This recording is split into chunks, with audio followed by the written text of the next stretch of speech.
Os paz do Senhor Jesus? Quantos estão felizes de estar na presença do Senhor? Amém? Para mim é um motivo de muita alegria estar aqui para cultuarmos a Deus e falarmos de seu imenso amor e de todas as suas preciosas maravilhas. Amém? Como já foi cantado aqui, o nosso Deus é maravilhoso. Amém? Eu estou feliz com essa oportunidade de estar aqui. Agradecer primeiramente a Deus, agradecer também ao meu pastor local, presbítero Eustáquio, que tem sempre me auxiliado e me ajudado, e também a Deus agradecer pelo convite feito através da vida do evangelista Tiago. Amém? Que Jesus abençoe ele, que Jesus abençoe o nosso campo, o nosso ministério, o nosso pastor, presidente. Jesus te abençoe também. Amém? Jesus abençoe todos vocês que, apesar de tudo, estão aqui. Amém? Para louvar e glorificar o nome do Senhor Jesus. Por gentileza, abra sua Bíblia comigo, o texto base para nossa meditação essa noite é Carta do Apóstolo Paulo aos Gálatas, capítulo 2, apenas o verso 1. Carta do Apóstolo Paulo aos Gálatas, capítulo 2, apenas o verso 1. Amém?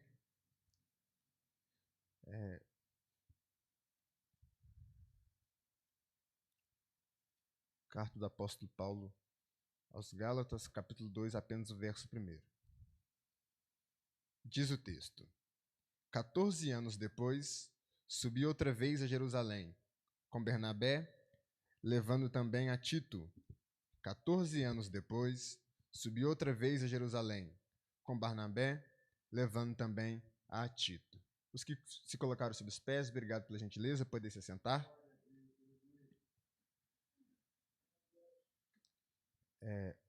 Quando Jesus ele ressuscita, depois de ressuscitar, ele vai ficar algum tempo na terra. E este período eu tenho por base que é o período em que Jesus ele quer preparar os seus discípulos para a grande obra que ele já tinha os chamado, para a realização de uma grande obra que ele já tinha chamado. Quando Jesus, nesse período, está com os discípulos, Jesus ele está fundando, está estabelecendo a igreja, ou seu reino, e ele dá uma ordem para o tipo de igreja que ele queria que os seus discípulos, para o tipo de igreja que os seus discípulos, o tipo de igreja que ele queria que seus discípulos fossem. E uma das ordenanças de Jesus para os seus discípulos era que ele queria que o evangelho fosse pregado. E ele diz aonde o evangelho teria que ser pregado. Ele diz para os seus discípulos: olha, eu quero que o evangelho seja pregado, ou pregar o evangelho, em Jerusalém, Judeia, Samaria, até os confins da terra. E quando a igreja, quando é registrado para nós por Lucas em Atos dos Apóstolos, o texto, a partir do capítulo 1 e também o capítulo 2, fala sobre uma também das ordenanças de Jesus, que ele diz: olha, ficai em Jerusalém até que do alto sejais revestido de poder. Só que há algo aqui que me chama a atenção, porque quando Jesus diz: olha, eu quero que o evangelho seja pregado, Jerusalém, Judeia, Samaria, até os confins da terra, nós bem sabemos que os discípulos eram judeus, né? E o judeu, ele tinha em si, esses discípulos que Jesus chama, alguns deles estão vindo do judaísmo. E o judeu, ele tem algo em si, no judaísmo, que não é como o cristianismo, não é como Jesus nos ensinou. Por exemplo, nós fazemos culto ar livre, nós fazemos culto na praça, nós fazemos evangelismo, porque a igreja é chamada para fora, a igreja é chamada para anunciar o evangelho. No judaísmo, não. Eles aceitam o proselitismo, mas eles não vão até as pessoas. Eles aceitam aquele que quiser se proselitar, vir para o judaísmo, aceitar as leis e praticá-las, tudo bem. Mas eles não são tipo de pessoas que vão anunciando, pregando pelas ruas, como nós fazemos, segundo a ordenança que não foi dada pelo próprio Cristo. E aí que está o problema. Porque quando Jesus chama os discípulos, ele diz: olha, eu quero que o evangelho seja pregado, mas eu quero que o evangelho seja pregado em Jerusalém, Judeia, Cafarnaum, até os confins da terra. Jesus, ele tem em mente que o evangelho precisa ser anunciado a todas as criaturas, a todas as pessoas, para que ninguém diga que não teve a oportunidade de ouvir falar de Jesus, para que ninguém diga que não teve o privilégio de ouvir falar das bênçãos e das maravilhas que o evangelho pode proporcionar para a gente.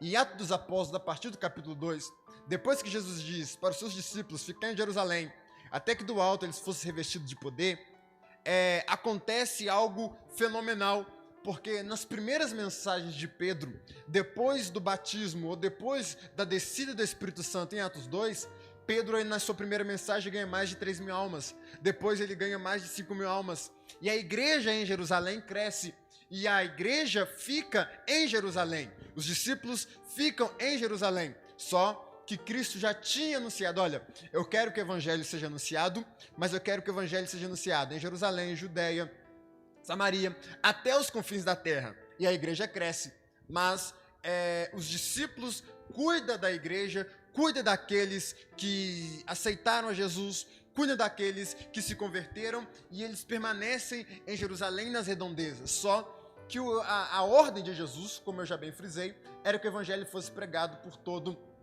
o mundo. E quando Jesus, parece que eu posso conjecturar, percebe que por eles mesmos, pelos discípulos mesmos, eles não vão expandir mais o evangelho, porque aonde eles estão crescendo e todo crescimento gera trabalho, Jesus, ele permite uma perseguição. E esta perseguição vai fazer com que a igreja do primeiro século, ou até então, aqueles que eram conhecidos como seguidores do caminho, porque Jesus disse, eu sou o caminho, a verdade e a vida. Então, Jesus permite uma perseguição, e esta perseguição vai fazer com que alguns dos discípulos comecem a se espalhar, comecem a ir para outros cantos. Só que não foi o suficiente, porque uma das pessoas que está causando essa perseguição é o homem que nós acabamos de ler a respeito dele, Saulo de Tarso, ou Paulo, como nós todos bem conhecemos. Saulo é um desses que vai começar a perseguir a igreja, porque é interessante nós entendermos que a igreja ela será perseguida, mas ela será perseguida de acordo com o que ela prega. E os discípulos que vão começar a ser perseguidos, melhor dizendo, eles vão ser perseguidos pelo judaísmo, porque até então eles estão pregando uma heresia. Qual é a heresia que eles estão pregando? Que a princípio, amém, irmãos? De fato, isso aconteceu. Os discípulos estão pregando, olha, Jesus ressuscitou, Jesus morreu, mas ao terceiro dia ele ressuscitou. E isso para a época, para alguns era considerado heresia para as religiões da época, e é o que vai fazer com que os discípulos comecem a ser perseguidos, e eles vão se espalhar. E uma das pessoas que está perseguindo a igreja, e uma das pessoas que está perseguindo os servos de Deus, os discípulos de Jesus, os seguidores do caminho, é um homem por nome de Paulo. Só que no capítulo 9 de Atos dos Apóstolos, acontece algo interessante. Eu, particularmente, quando leio Atos capítulo 9, é algo extraordinário, é algo diferente, porque a história vai dizer que Saulo ele está perseguindo a igreja, ele começa a perseguir a igreja, e a ideia de perseguir aqui não é que ele vê um seguidor do caminho na rua e ele vai lá e maltrata ele, prende ele, não. A ideia de perseguir aqui é a ideia de alguém que vai atrás, é a ideia de alguém que tem vingança, é a ideia de alguém que está com raiva e está indo atrás para maltratar, para matar e etc. E quando em Atos dos Apóstolos, capítulo 9, Paulo está indo perseguir a igreja, perseguir os seguidores do caminho, o texto é interessante porque Jesus aparece para Saulo. A minha ideia de ler o texto e ver que Jesus aparece diante de Saulo, quando eu imagino esse texto, eu imagino, e não é o que aconteceu, que para mim, quando eu me deparasse com aquele que está perseguindo o meu projeto, me deparasse com aquele que está perseguindo aquilo que eu plantei, eu acabaria imediatamente com essa pessoa, eu puniria imediatamente essa pessoa, mas é justamente ao contrário que Jesus vai fazer, porque aquilo que todos viam como uma ameaça, Jesus está vendo como uma ferramenta. Aquilo que todos estavam vendo como uma ameaça, Jesus está olhando e está dizendo, olha Paulo, você é uma ameaça para mim, minha igreja. Você é uma ameaça para aquilo que eu estou construindo com os meus discípulos. Eu poderia acabar com a sua vida agora. Eu poderia destruir a sua vida agora. Mas eu farei melhor com você. O quê? Eu transformarei a sua vida. Eu transformarei você. E é o que acontece com Paulo em Atos capítulo 9. Jesus aparece para ele, se apresenta diante dele, e aqui acontece a conversão. Só que é interessante, porque eu tinha em mente que a partir deste momento, este homem tornou o grande homem que ele foi, porque Paulo, ele foi um grande apóstolo, quase a metade do Novo Testamento é autoria de Paulo. Ele escreveu várias cartas, fundou várias igrejas, só que a minha ideia, quando eu leio o texto em Atos 9 e continuo lendo, eu acho que imediatamente Paulo se tornou este grande homem, Paulo se tornou este grande apóstolo, mas não foi bem da verdade que aconteceu. O que Paulo deixa registrado para a gente em Gálatas é algo totalmente diferente. Por quê? Porque é importante nós frisarmos que o trabalhar de Deus, ou a forma que Deus trabalha, é uma forma diferente. A forma que Deus trabalha, o jeito e os métodos que Deus tem de trabalhar são outros. E é por isso que esse texto é fenomenal. Porque a minha ideia é esta, que logo em seguida, depois que Jesus apareceu para Paulo, Paulo se tornou um grande homem. Mas acompanhe comigo, por favor. Não é bem isso que acontece. A Bíblia e a história vai deixar registrado para a gente que quando Saulo ele se converte, ele vai passar por um período que ele vai ficar cego, depois ele vai ser curado. Depois que ele volta a enxergar, a Bíblia diz que ele começa a pregar. Só que quando ele começa a pregar, algumas pessoas vão dizer, olha, mas engraçado, este não é aquele que estava perseguindo os cristãos? Este não é aquele que estava maltratando os cristãos? E ele agora está pregando, e ele agora está anunciando,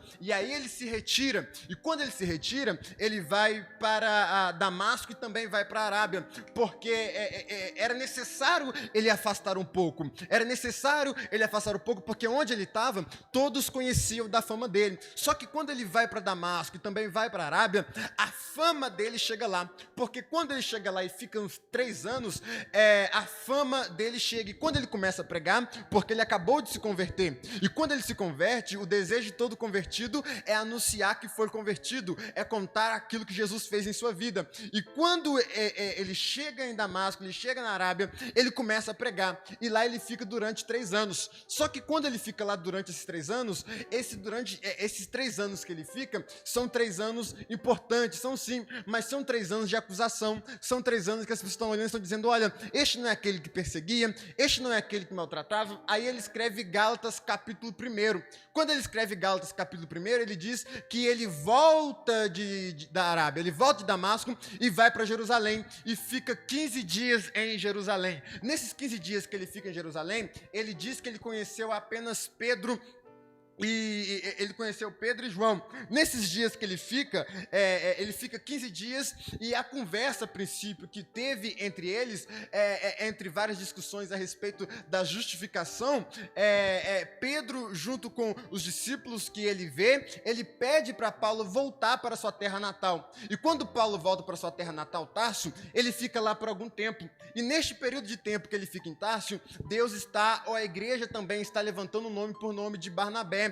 Quando a igreja está levantando Barnabé ele vai até Saulo, vai até Tarso e leva Paulo com ele para Antioquia para fazer a obra missionária.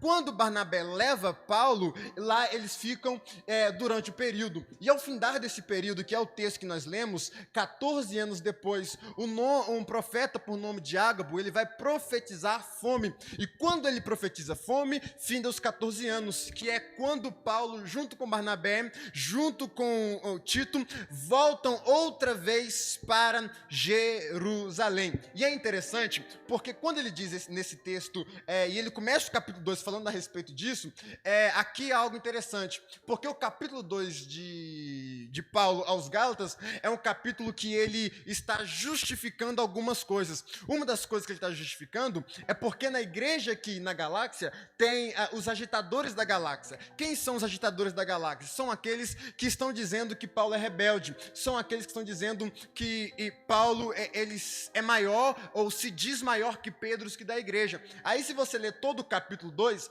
você verá que Paulo está se justificando. E ele diz, olha, não, eu não sou rebelde, eu não estou me metendo na frente dos discípulos, não, eu estive com Pedro, eu estive com Tiago, eu estive com João, e ele vai justificar isso no capítulo 2. No capítulo 2 também, ele vai justificar para a gente, e ele vai falar a respeito da justificação em Cristo Jesus, que a salvação, a justificação, não vem pelas obras dos homens, não vem pela lei, mas vem pela crença que Cristo Jesus morreu por nós, mas ao terceiro dia ressuscitou. E é interessante porque o capítulo 2 começa, olha, 14 anos depois, subi outra vez para Jerusalém, e levando comigo Barnabé e Tito. E é esse texto, e é nesse período que se cumpre ou está registrado o Atos capítulo 13. Qual é esse texto? Em que se levanta o profeta no meio da igreja de Jerusalém e diz, olha, separai para mim Paulo e Barnabé para a obra que eu os tenho chamado. Separa para mim para a obra que eu os tenho chamado. E a partir do capítulo 3, que Paulo vai fazer a sua primeira obra missionária. Mas, gente, eu encerro aqui.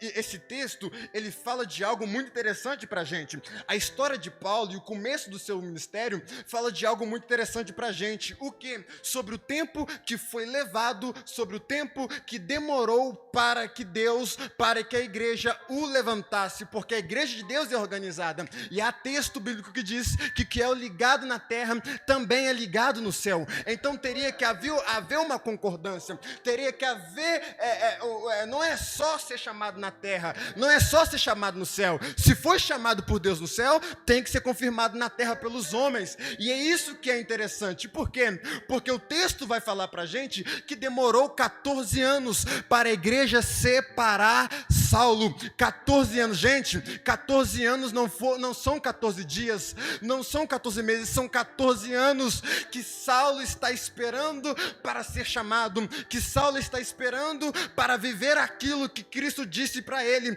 eu mostrarei para Saulo o quanto ele irá padecer pelo meu nome. E são 14 anos, e é sobre este período, e é sobre isto que eu queria fixar com você e pregar com você essa noite. Por que 14 anos? Esses 14 anos foram 14 anos de espera, mas perceba, quando Jesus resolveu levantar Saulo, a igreja o reconheceu, a igreja testificou: ele é homem de Deus, ele é homem de Deus, ele é o apóstolo, ele foi escolhido pelo próprio Cristo.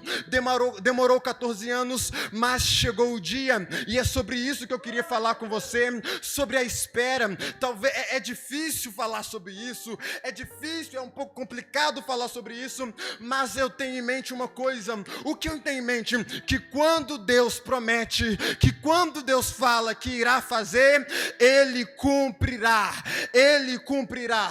Passarão os céus e a terra, mas as palavras do Senhor não passarão, mas as palavras do Senhor não passarão. Mas ele pergunta: por que está demorando tanto? Por que demora tanto? Por que não aconteceu ainda? É porque Deus, Ele quer nos tirar do Cronos e nos colocar no Kairos. O que? Cronos fala do tempo do homem, na hora do homem, no momento do homem, no tempo do homem. E Deus, Ele quer nos levar para o nível de dependência somente dEle, que é o Kairos, o tempo de Deus, na hora de Deus. Por que certas coisas ainda não aconteceram na sua vida? Por que certas coisas talvez não aconteceram na minha vida? É porque se alguém te ajudar, esta pessoa depois vai julgar na sua cara que te ajudou, que esteve do seu lado. Aí Deus permite o momento da espera, aí Deus permite o período do processo lento, de esperar, de aguardar. Mas quando chega também,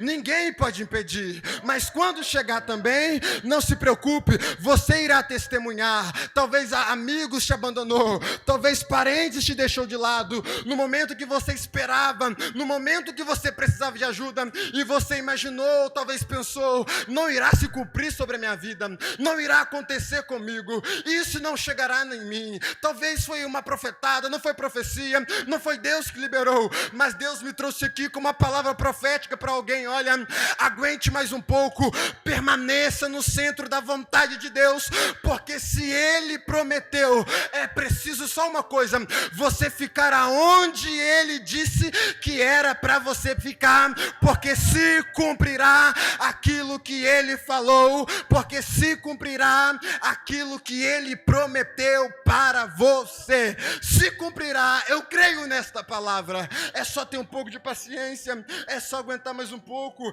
É interessante porque Jesus disse para os seus discípulos: olha, ficai em Jerusalém até que do alto sejais revestidos de poder. Jesus disse: olha, ficai em Jerusalém. Ele não disse quando o Espírito Santo viria, ele só disse: ficai em Jerusalém. Então, o que os discípulos teriam que fazer não é ficar contando os dias que o Espírito Santo desceria, não. O que os discípulos teriam que fazer era simples, era só permanecer em Jerusalém, porque na hora que Jesus quisesse, porque na hora que fosse determinada, o Espírito Santo desceria. Então qual é a palavra? É permaneça na igreja, permaneça em comunhão, permaneça no centro da vontade de Deus, porque chegará um momento em que o tempo de Deus cruzará com o nosso tempo, e eu bem sei que quando Deus dá, o homem não tira, e quando Deus tira, o homem não dá, e quando Deus levanta, o homem não abate, e quando Deus abate, o homem não levanta. Então fique tranquilo, porque você está no centro da vontade de Deus, e quem está no centro da vontade de Deus, as coisas acontecem naturalmente, não precisa de esquema, não precisa de um empurrãozinho, não. Na hora de Deus, no momento de Deus, ninguém indicou Paulo, ninguém indicou Saulo. O profeta se levantou e disse: Jesus o levantou, Jesus o escolheu. Por quê? Porque quando Deus levanta, não precisa da ajuda, porque quando Deus levanta, o homem mesmo reconhece: é de Deus, é de Deus, é de Deus. Então permaneça, só permaneça, porque no tempo certo, Jesus fará sobre a sua vida. Amém? Eu quero orar com você, para que você não deixe que o tempo te frustre, e você esqueça daquilo que Jesus te prometeu. Amém? Permaneça. O mais interessante sobre Paulo é que mesmo ele não sendo reconhecido pela igreja, ele entendia que precisava disso, mas ele não deixou de fazer aquilo que Jesus tinha colocado em seu coração. O que é isso? Não espere as coisas mudar para você fazer aquilo que Jesus colocou no seu coração. Comece fazendo, porque no tempo certo ele irá te honrar. Amém? Senhor Jesus, eu quero te agradecer, porque o Senhor é bom e a sua misericórdia dura para sempre. Jesus, guia-nos para um caminho em que possamos entender que todas as coisas cooperam para o bem daqueles que te amam, e nós chamamos. Jesus, guia a tua igreja para que nós possamos permanecer no centro da sua vontade. Eu sei que talvez vai demorar, eu sei que talvez vai ser difícil, mas Deus, nos dê força para suportarmos o processo, para suportarmos o tempo de espera, porque nós bem sabemos que quando o Senhor libera a palavra, está liberada. Então, Senhor, a nossa oração fica conosco e nos ajude a suportar e a esperar a tua promessa, que o Senhor foi para o Pai, mas voltaria para nos buscar. Amém.